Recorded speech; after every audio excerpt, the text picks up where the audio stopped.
d'une éventuelle vacance présidentielle, il y a un président du Sénat. Et moi, je pense où se trouve le président du Sénat? Je ne sais pas où il est, mais ça vous dites qu'il y a un président du Sénat. Mais je parle du président du Sénat fonction.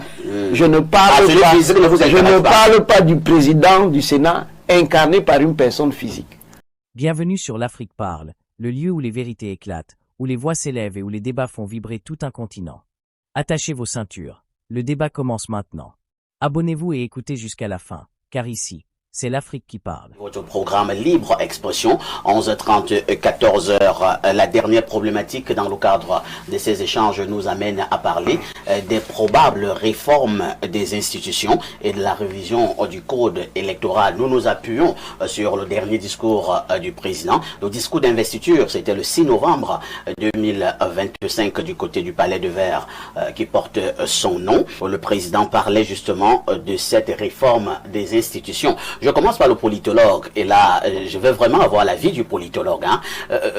Professeur, depuis de longs mois, certains ont évoqué un probable poste qui entrerait au niveau de la République, et cela amènerait justement une réforme des institutions. Beaucoup pensent qu'il est temps de mettre le poste de vice-président du Cameroun. C'est possible lors de ce septennat?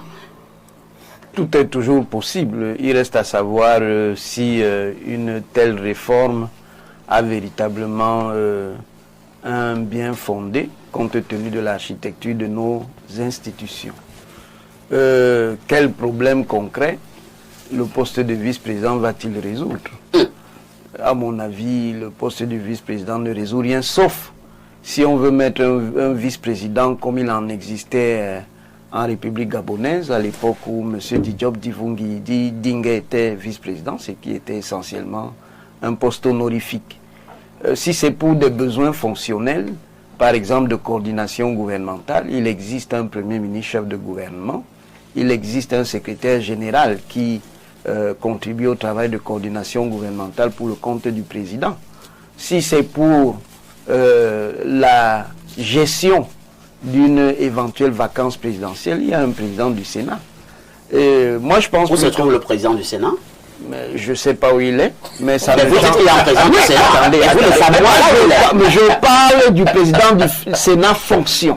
Je ne parle pas du président du Sénat, je suis incarné par une personne républicaine. Est-ce que ce n'est pas quand même important de savoir également où se trouve le président du Sénat d'un pays normal? Le Sénat vous informera si vous voulez avoir l'information, c'est pas à moi de vous. Pourquoi vous intéresser à l'absence de Issa Thilo? Donc, si on ne sait pas où est le travail, je ne vois donc pas, je ne vois pas quel serait l'intérêt. Au contraire, si vous mettez un vice-président dans l'optique, justement, où vous voudriez l'utiliser comme une béquille sur laquelle le président va s'appuyer, ça va créer de sérieux problèmes. Lesquels? Ça va créer des anticipations sur l'idée qu'il y a une succession. Et la personnalité qui aura l'heure, ou plutôt le malheur, d'être désigné pour être vice-président, aura tous les problèmes du monde, puisqu'il sera perçu comme celui à qui on veut laisser la maison, pour utiliser une expression de ce type. Donc moi je ne pense pas que les réformes, s'il y a des réformes à faire, elles pourraient porter vers ces aspects. Par contre, s'il y a des réformes institutionnelles, il y en a une qui est importante pour continuer à moderniser la mécanique étatique, c'est de renforcer les moyens alloués à la décentralisation et consolider la pédagogie de la décentralisation. Pourquoi il est important de consolider la pédagogie de la décentralisation? Pour faire évoluer subtilement, méthodiquement et pacifiquement le système institutionnel. Pour qu'on continue, parce que c'est une évolution qui a commencé depuis, à aller vers une décentralisation croissante qui va commencer à inverser le schéma d'origine qui était celui d'une surcentralisation. Entre-temps quand même, professeur, puisque vous reparlez de cette décentralisation, à une époque, on avait justement cru que c'était une réforme profonde pour le cas du Cameroun. Est-ce que ce n'était pas simplement pour l'amusement? Parce que sur le terrain, est-ce qu'il y a des indicateurs clairs qui démontrent pour l'instant que le Cameroun fait montre de décentralisation? Le Cameroun a mis Et ceci, ça fait près de 3 décennies. Attendez. Que cet Le Cameroun a mis en place en 2019 de nouveaux instruments. Avant 2019, avec les textes de 2004 et de 2009 et de 2011, je crois, il y avait des instruments. Maintenant, le problème, c'est le contenu des politiques. Et le contenu des politiques en rapport avec des ressources. C'est l'arbitrage au niveau de l'équilibre qu'on doit avoir entre les ressources qui sont consacrées à l'État central et les ressources qui sont consacrées apparemment aux l'État collectivités. central freine des 4 fers. Oui, mais je dis donc, il faut avoir la vision. La vision, c'est que une amélioration de la décentralisation serait un élément de réduction des prétentions et des convoitises sur le sommet de l'État central.